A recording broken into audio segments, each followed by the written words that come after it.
Mayroon pa kaming napalo-up na another mini Cebu laboratory sa loob ng Green Heights Subdivision. Sa apartel, ito nila yung second floor nila as Cebu Laboratory. Sino ang may-ari? Michael Yang pa rin. Ako mismo nag-imbestigar. Ang ginawa ni Duterte, pinagpapatay ang lahat ng mga construction worker na nagbigay ng impormasyon sa amin.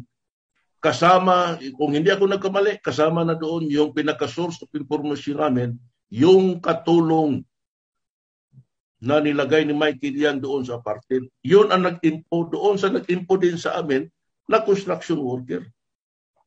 Ito si Sane Binaventura ang nagbigay lahat ng impormasyon kay Duterte.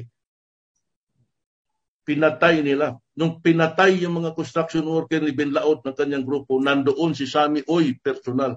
Nakita ko. Pati yung Chinese na babae na kunwari hinold up daw siya ng mga construction worker worth 10 million pesos. Hindi totoo yun. Senaryo na lang yun ni Mayor. When in fact, pinadala ni Mayor sa akin, sinamahan ko si Sami Oy at yung babaeng Pilipina-Chinese o Chinese-Pilipina doon sa Marco Polo. At saka ginawa ni Mayor sa akin, kung ano daw ituro ng Chinese sa akin, pulihin at patayin na diretsyo. Yan naisip-isip ko. Kung nawalan ito ng mga assaulted jewelries worth of 10 million, bakit hindi sinabi ni Mayor sa akin, siguruhin mo to na at least mayroong ma-recover man lang o kalahati. Wala. Ipapatay diretso.